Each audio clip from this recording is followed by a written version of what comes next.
Hi. இன்றைக்கி வந்துட்டு Monday morning. பிரதீக்ஷாவுக்கு இன்றைக்கி தான் ஃபஸ்ட் டே ஸ்கூலு. அவள் வந்து யூகேஜிலேருந்து ஃபஸ்ட்டு ஸ்டாண்டர்ட் போயிட்டா. அவங்க ஸ்கூலில் வந்துட்டு மார்னிங் லன்ச்சும் ஈவினிங் ஸ்நாக்ஸும் ஸ்கூல்லேயே கொடுத்துருவாங்க. ஸோ தட் நம்ம மார்னிங் ஸ்நாக்ஸும் இது மார்னிங் பிரேக்ஃபாஸ்ட் மட்டும் நம்ம ப்ரிப்பேர் பண்ணால் போதும். ஸோ நைட்டே வந்து பாப்பா எனக்கு வந்து நாளைக்கு எனக்கு மேங்கோ வேணும்னு சொல்லியிருந்தாங்க. அதனால் வந்துட்டு மேங்கோ மட்டும் ஒரு மேங்கோ எடுத்து வச்சுட்டு அவங்களுக்கு சின்ன சின்னதாக கட் பண்ணி கொடுத்தேன். அந்த கொட்டை இருக்கு இல்லையா, வெறும் ஸ்லைசஸ் மட்டும் அவளுக்கு வச்சுட்டேன். மேங்கோவோட அந்த கொட்டையை வந்துட்டு அவள் போகும்போது காலையிலேயே சாப்பிட்டுட்டு போகிறேன் அப்படின்னு சொல்லிட்டு அதை யூனிஃபார்ம்லாம் போட்டுட்டு சாப்பிட்டுக்கிட்டா. சாப்பிட்டுட்டு ஹேண்ட் வாஷ்லாம் பண்ணிக்கிட்டாங்க. அவளுக்கு வந்துட்டு அந்த மாம்பழம்னா அவ்வளோ ரொம்ப பிடிக்கும். எப்போ வந்துட்டு அந்த மாம்பழம் சீசன் வந்தாலும் சரி, காலையில் ஒரு மாம்பழம், ஈவினிங் ஒரு மாம்பழம் சாப்பிட்டாலும் அவளுக்கு வந்துட்டு திருப்பி திருப்பி வேணும்னு தான் கேட்பாங்க. சரின்னு மாம்பழத்தை வந்து பேக் பண்ணி வச்சிட்டேன். அதுக்கப்புறம் வந்துட்டு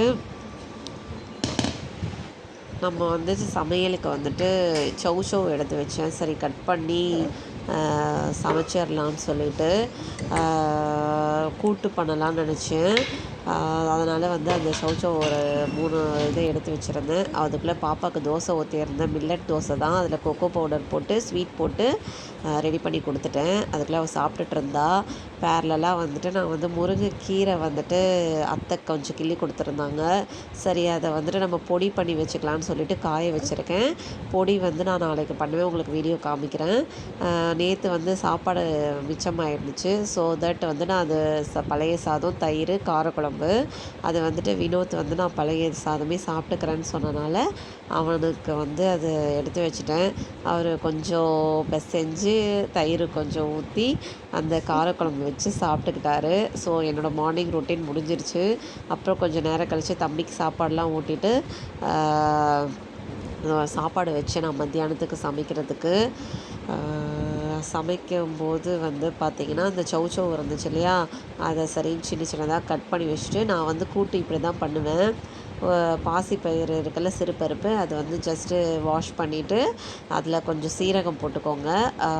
அதுக்கப்புறம் வந்து மஞ்சள் தூள் போட்டுக்கோங்க. நான் மஞ்சள் தூள் வந்து வீட்டில் தான் அரைச்சேன். மஞ்சள் கிழங்கு வாங்கிட்டு வந்துட்டு ஜஸ்ட்டு அப்படியே அந்த குட்டி கல் இருக்கும் இல்லையா, அதில் தட்டிட்டு மிக்சியில் போட்டு கிரைண்ட் பண்ணி வச்சுக்கிட்டேன் மஞ்சத்தூள். அதில் வந்து கொஞ்சம் ஒரு பூண்டு 5 பூண்டு, வெங்காயம் ஒரு 2 வெங்காயம், ஒரே ஒரு தக்காளி, அதுக்கப்புறம் வந்துட்டு நறுக்கி வச்சு இந்த சௌ இருக்கு இல்லையா, அதை வந்து நான் போட்டுக்கிட்டேன். இந்த சௌ வந்து நான் ஊர்லேருந்து எடுத்துகிட்டு வந்திருந்தேன். ஊருக்கு போயிருந்தேன் இல்லையா, அங்கேருந்து எடுத்துகிட்டு வந்திருந்தேன். அதுக்கப்புறம் கொஞ்சம் ஒரு ஸ்பூன் மிளகாத்தூள், அதுக்கப்புறம் கல் உப்பு போட்டுட்டு மூடி வச்சுட்டு விசில் வந்துடும். விசில் வந்தோடனே நம்ம ஜஸ்ட்டு தாளித்து எண்ணெய், கடுகு, சீரகம், கருவேப்பிலை, காஞ்ச மிளகாய் மட்டும் நம்ம போட்டு தாளித்து கொடுத்துக்கலாம். அப்போவே நான் பச்சை மிளகாய் போட்டிருந்தேன்னா இன்னும் காரமாக இருக்கும், குழந்தைங்க அதை சாப்பிட முடியாது. மத்தியானம் இது முடித்த உடனே நாங்கள் ஈவினிங்காக என்ன பண்ணோம், தென்மனம் எங்கள் வீட்டு பக்கத்தில் இருக்குது படப்பையில், அதுக்கு வந்துட்டு நான், வினோத், அதுக்கப்புறம் கொஞ்சம் ஃப்ரெண்ட்ஸு எல்லோரும் சேர்ந்து போயிட்டு வந்திருந்தோம். அங்கே வந்து பார்த்திங்கன்னா மெனூஸ் நிறைய இருந்துச்சு. எல்லா மெனுவும் நல்லா இருக்கிற மாதிரி, பார்க்க நல்லா இருக்கிற மாதிரி இருந்துச்சு. பட் ஆனால் டேஸ்ட் ஒன்றும் அவ்வளோ இதுவாக இல்லை.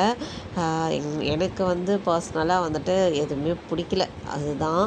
அதுக்கப்புறம் சும்மா சாப்பிட்ணுமேன்னு சொல்லிட்டு சாப்பிட்டுட்டு கிளம்பிட்டோம். அவ்வளோ.